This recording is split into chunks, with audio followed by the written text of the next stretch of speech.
Before this story begins, turn off the lights around you. Put on your headphones and make sure you're alone. Hey, you've reached Aaron and Katie. We aren't home right now, but leave us a message and we will get back to you. Thanks. Katie, this is your mother. You didn't call last night and missed lunch with us today. I am getting very worried. Please call us back, okay? I listened to the message and looked to my wife's face. Eyes glazed over and lips contorted. Her fingers fall limply from their grasp on my arm. My hands continue to shake even after I let go of her neck and she drops to the floor. Rage still burns through my veins while my heart continues to break. You're probably wondering what happened or why I find myself in this situation that I'm in. You also may already think that I'm a terrible person. Before you jump to any definite conclusions, let me tell you the whole story of how I got here. Katie and I met in our early 20s, and she says it was love at first sight. She said she noticed me before I noticed her. We hung out after work one night, and that night turned into a relationship that lasted 8 years. She entered my bed and never left it. We seldom left each other's side. We lived together right away, always hung out together, and we even worked together at a few jobs over the years. We had a wonderful 5 years or so, until we started to try to have children. That's when her depression started. She would withdraw and go quiet.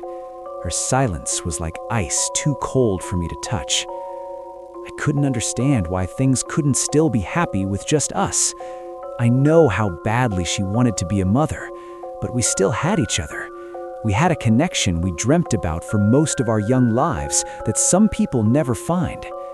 We started out with just the two of us and were happy. We could still be happy, just the two of us. After about 2 years, I made an appointment with a fertility clinic. We both needed to be checked to see what the holdup was. They were able to find that her fallopian tubes were ravaged with cysts. They had to be removed, right along with any hope or chance we had of having our own biological child. Honestly, as terrible as it sounds to say, I am glad we went. Not because of the result, but because they were able to find a problem that Katie had and fix it. I tried to be there for her, tried to sympathize and help her cope. The upcoming winter season didn't seem to be helping either. We tried marriage counseling and individual therapy for her. I even spoke to a few adoption lawyers to ask about the process, to give us options. It's not what she had planned, but I always support her in her dreams. If she wanted a baby and I couldn't give it to her, then this was the next best option to me. She wouldn't hear of it, of course. Adoption was like a dirty word to her. She actually cringed when I first said it to her. She couldn't handle the idea of raising someone that she didn't nurture and grow in her womb. Forget about saving another child's quality of life. She was too narcissistic for that. You'll only be a disappointment to them, Aaron. If I don't feel that connection, they will sense it, and that's not fair to them. You raise a child for the majority of its life, and that's just fine. However, when they get to a certain age, they want to know all about their birth parents. They want to know everything about them. You have no idea how many birth parents pop up wanting to know their kids. And wouldn't you know it, it always seems to happen after they turn 18, she would say. No matter how I went about it, it always ended in tears and nights on the couch and the silence of a frostbitten atmosphere. She seemed to have started to come around after about a couple of months. I came home and found her listening to music and swirling around the kitchen tiles in her socks. She had painted her fingernails a metallic baby blue. In honor of wintertime, she told me excitedly. To me, her painting her nails was a great thing. If she's pampering herself, she was happy, she was present. She was my Katie again. I couldn't help but smile when I saw the woman that I had married so many years ago. She even told me she joined a social media group about infertility and loved the support she was getting. It gave her strength to hear other people's struggles and get to share our own to people who truly understood. I was happy for her. I wanted to tell her that I was there for her too, and I also understood that if she shared with anyone, it needed to be me, her partner. I was the other person sitting in the chair when the doctor told us. I had visions and dreams crushed too. She didn't need to hear that right now, though. Now she was happy, so I was happy. She certainly was getting support. Her phone would constantly vibrate with notifications and messages, sometimes at all hours of the night. I figured, well, it was a big group, and it's not the same time everywhere in the world. She must have set it to notify her every time someone posts something or likes something of hers. She needs support from women right now who understand. Katie took it very seriously. I'd hand her her phone when it was near me and went off.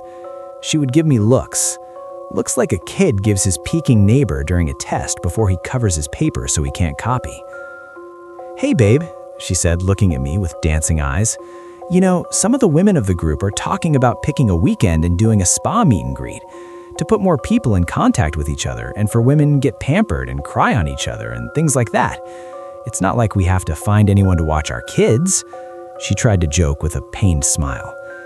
"Does this sound like something you would like to go to with me?"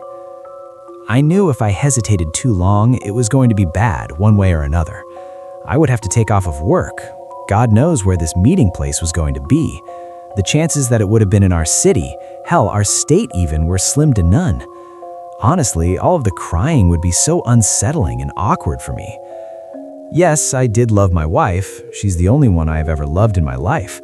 However, infertility was something I had made peace with and accepted months ago.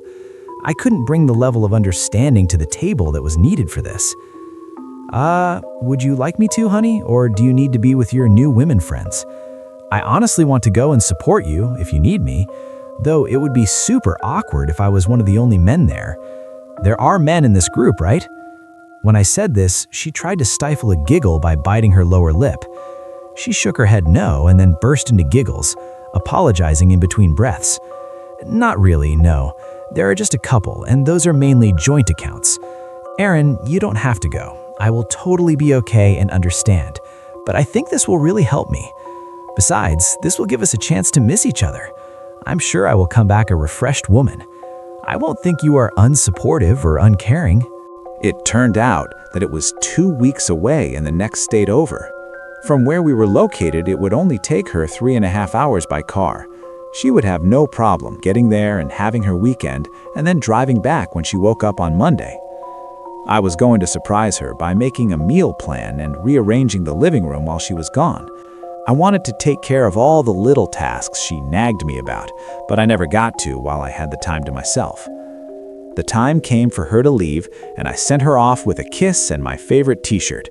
I told her, "You wear this on your saddest cry day. I want to still be the one to wipe your tears, even if I can't be there."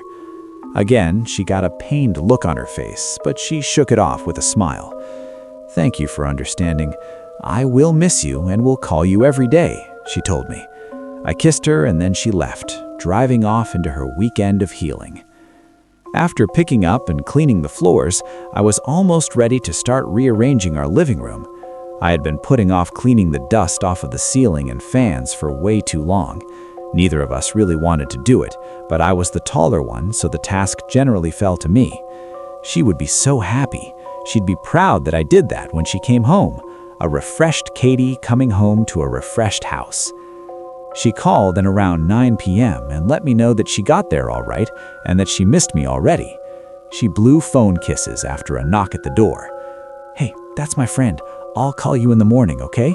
I love you," she said before getting off the phone. I hoped this would help her and help us be what we once were. Around the middle of the next day, Saturday, she informed me that her phone was dying. I looked to the counter and saw both of our wall chargers laying there. So I called her and told her to just use the car charger, but not to leave it in while the car was turned off, because A, someone could steal her phone, and B, it could kill her battery. I missed her and would do so, but I really didn't want to have to drive 3 hours just to jump her car, just to drive home again. She didn't know cars, and you can't always depend on strangers, especially another state away, even if it was only hours from home. She promised me that she would be fine, that she couldn't talk long, but she loved me and missed me like crazy. For the rest of the day, when I called, it would go to voicemail. I was just thankful she was able to tell me what had happened, so I wasn't worrying when I suddenly couldn't reach her. It was really thoughtful of her to let me know so I wouldn't lose my mind with worry. I mean, she hadn't ever met these people before. They could have been anyone. Who knows the conclusions my mind would have jumped to? I should have made sure that she packed the charger, I thought at the time. I sent her an "Have fun, our bed is cold without you" text for her from work. I wanted my message of love to be the first thing she saw when her phone had more battery life. I couldn't wait to smell her hair again. Before long, it was Monday, the day she was to come home. We chattered excitedly on the phone while she packed. Before long, I rushed off the phone to get last-minute things ready for her arrival. Our home missed her as much as I did, I think. It was so much darker without her here, the emptiness swallowing me. I would be glad to have her here in my arms. I bought some Reunited and It Feels So Good alcohol for us to enjoy, and then went home and waited. She walked through the door and I gave her a hug that lifted her off at the ground. She did look different. I couldn't place it, but it was different. It almost had the glow of her being centered, finally able to find some peace with herself.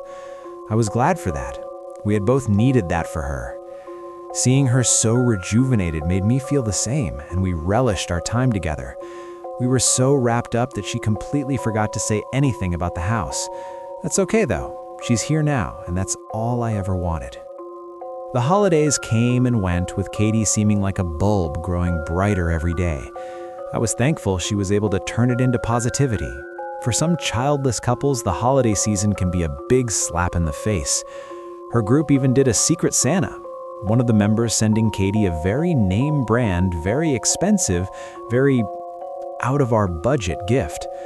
I was happy for her. She deserved nice things. She really lucked out on her Secret Santa. One day, I had gotten a call when Katie was in the shower. It was her mom saying that her father was having some chest pains, so she was taking him to the hospital. I relayed the message to her, and she rushed out. I handed her some clothes, her purse, and the keys. I lovingly told her to keep me updated on her way out. I hoped that my father-in-law was going to be okay. I would have gone with her, but I had work in a little over an hour. I heard a buzzing and looked around our room to see where it was coming from. It sounded like a phone. I checked my phone and it wasn't me. I get on the floor and peer under the bed, and there is Katie's phone. It probably fell out of her purse when I picked it up to hand it to her. I couldn't help myself. I unlocked her screen. What I saw made the color drain from my body and curdled my stomach instantly. Katie, I had so much fun this weekend. I can't believe how much amazing everything was. I didn't even want to sleep. It's crazy how well things went. Now we know. Alan, oh my God, me too. I felt so comfortable with you. 3.5 days, it's like we have been together for years. Katie, I think this group is going to have monthly meetings if I can manage. We have been talking for so long. Then we met, and it was like an instant connection. I can't wait to see you again. I knew I loved you, and then it was confirmed for me 100% when I saw you. I can't wait to meet your son. Alan, me too. It's all I can think about. I know that my kid will love you just as much as I do. You are perfection, the total package, a trophy to be shown and proud of. To say you're hot would be an insult. You are beautiful in every way. Now that we know it's real, you have to work on your end of the situation. I won't be played for a chump. If you do love me and want to keep me, you need to do some decision making. This isn't a game, and it's not a fairy tale. If your husband makes you happy, I'm outski. But if you want me, do the work. Text me when it's okay to text back. I love you, gorgeous. I read the messages over and over again until the words blurred from through my tears. My mind raced to try to think of something, anything to make this look different from what it obviously was. She knew when she asked me to come with her that I would say no. That's why she made it so easy for me. We had never taken separate getaways before. All of our vacations were always taken together. She had changed. She was happy, and now I knew that it was because of him, She had healed all right, healed herself right into someone else's family. She reacts like I say the word abortion instead of adoption, and now she can't wait to meet his son? This is too much. She had thought that I wouldn't understand her healing process, and she was fucking right. There was nothing to make me understand this.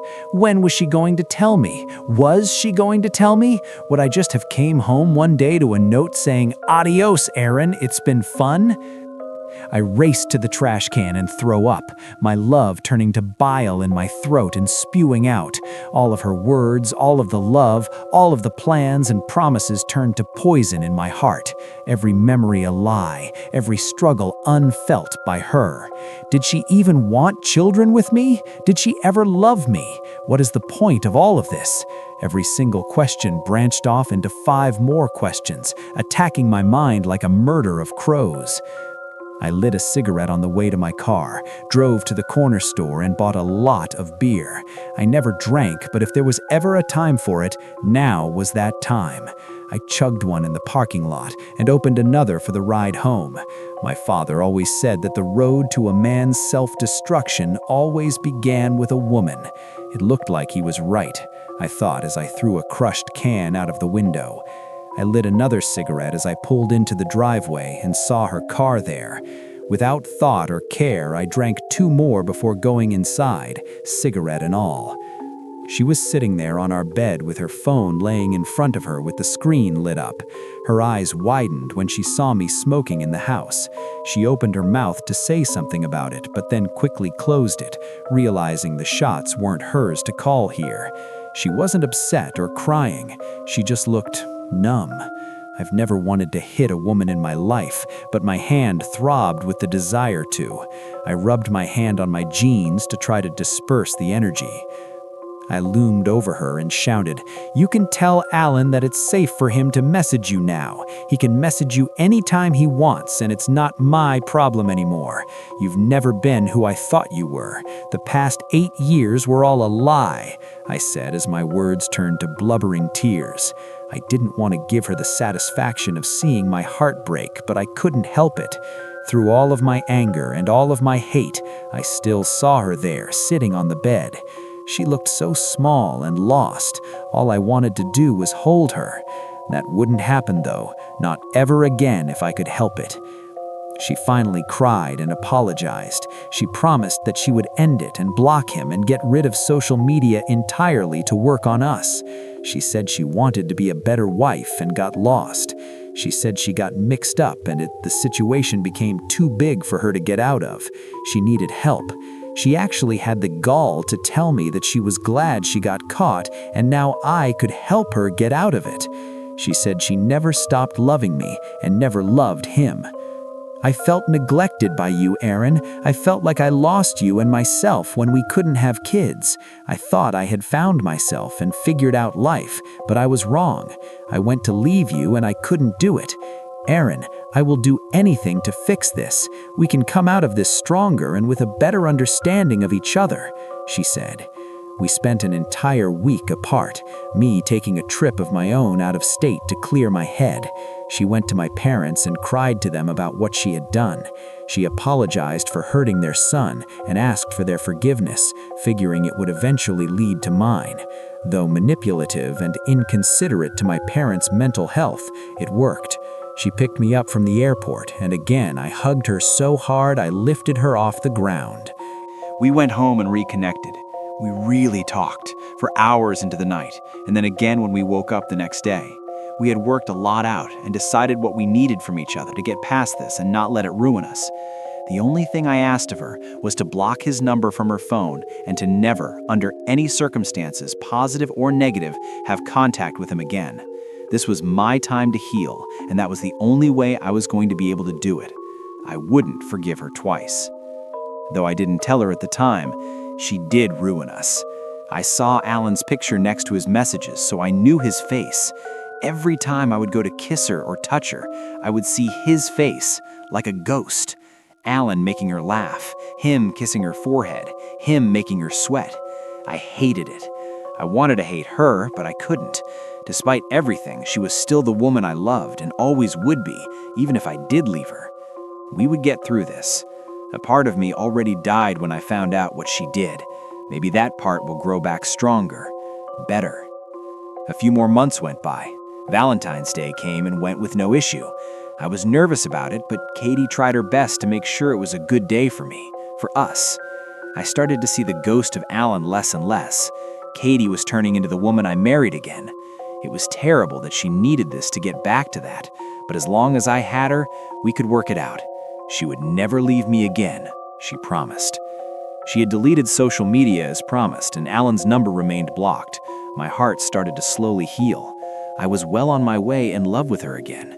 Not like nothing happened, but like we didn't let it break us. I stopped checking up on her as much.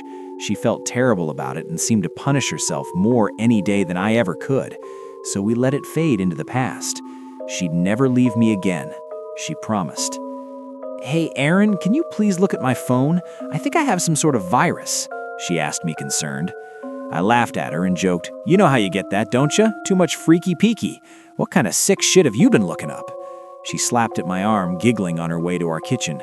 "No, come on. I can't get any of my pictures to load, and I wanted to send some to my mom. You're off today, please?" I told her I would help her and to give me an hour with her phone. I would back up her pictures and factory reset if the problem was too bad. I transferred her pictures over to our computer just in case. Then I unplugged her phone and looked through her messages to make sure she didn't lose any important numbers or pictures if I reset it. I went to the text settings to see if there were any locked or starred messages with pictures of us. I saw an option on the phone that said blocked messages. With very wary but overwhelming curiosity, I opened the folder. There were so many, all from Alan. "Haven't heard from you. I'm sorry about how I act sometimes. You know I love you. I just think that when two people want to be together, that they should do anything they can to do so. It's hard for me to imagine the situation you were in at home, and I just get frustrated. Tell me you're thinking of me. I love you, Toots. I am so lucky to have you. I thought of you last night before going to bed, but that's nothing new. You know how hard you make me. Just want you to know that no matter how mad I get at you, I could never stop loving you, and I'll never turn my back on you. You look beautiful today. I love talking to you. It's been the best part of my day for months. Good morning. You're rocking it today, babe." They went on and on like that, and my mind snapped. The frail bandages holding my fragile heart and mentality all fell away. I looked over to her across the room. My breath was coming out in faster and bigger huffs, and my face was burning red. She looked at me confused. "What?" Before she finished her word, I was out of my chair and in front of her. "The time for words has ended now. I only asked you for one thing, just one fucking thing." I stood up to leave, and she launched up off of the couch, throwing herself on me. "Aaron, please, I don't understand. We've come so far, and I've worked so hard. Why would I do that just to talk to him again? I haven't been talking to him. Don't go anywhere. I know I fucked up last year, but I wouldn't do that again." Her sobs grew louder. "No way, there is no way that she gets to be the one to cry here. She doesn't get to feel anything but shame right now. I'm the one who should have been crying. But of course, everything was always about her. I couldn't even have feelings without her trying to steal them so she could end up being the victim. I had to stop it, get her to be quiet. I slammed my hand over her mouth, but she still sobbed, soaking my hand in snot and tears. Her wails grew louder and louder, repeating the same words over and over. It was as if she thought the more she said them, the more I would have believed her. The only things that I do believe are that I can't bounce back from this twice, that I can't live with her, and I can't live without her, as the saying goes. My hand drops from her mouth to her throat, the other coming up to meet it. Now it's my turn to feel. I cry and sob, and I squeeze my hands tighter and tighter. Fragmented wedding vows grunted out through my teeth as I heaved with tears. I wanted my face to be the last thing she saw as the light faded out of her eyes. Her wails turned to whimpers, until finally, barely any sound can escape at all. "Till death do us part, my darling, and I promise I won't be far behind." So this is how we got here. My mother-in-law's voice on the home answering machine, her daughter turning colder by the minute on the floor, my hand shaking and my sides sore from the sobs. The light of my life was gone. Why did she have to do this to us again? She always said she was born to be my wife and that she would die for me. Well, here we are. She ended up being true to her word in one sense, at least, through all of this. I check the block list again and see a new message from 18 minutes ago. "I love the way you smell," it read. Enough of this shit. I hit the call button on the message. It rings and rings until finally a woman picks up. Before I have any room to say anything, she starts yelling at me. "You have to be some kind of stupid to continue to call after all that you've done, Katie." The woman said my wife's name as if it was disgusting on her tongue. She continued, "As far as his son and I are concerned, you might as well have been driving the car that killed him. Do you know he had messages set up pre-scheduled to send to you for 2 months? It's nice to know you have messages from him after he's dead, but what about his son, you heartless cow?" She was going on, hysterical with fury. I tuned her out and hung up the phone without a word. I really thought about what she had said. She said the words killed and pre-scheduled messages. Katie was telling the truth. She hadn't contacted him. That also explained why he still went on as if they were together.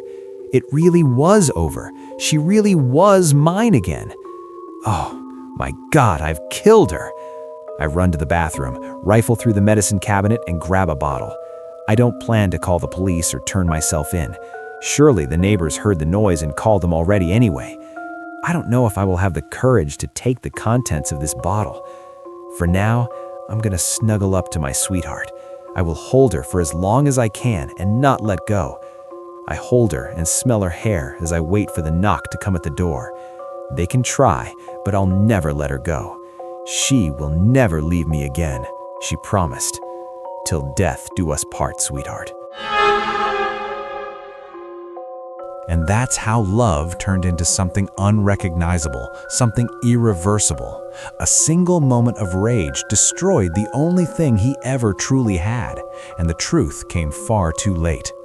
If this story shook you, leave a comment and tell me, was it betrayal that killed them or something much darker inside him all along?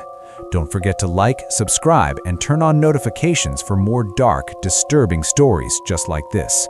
Until next time, sleep carefully.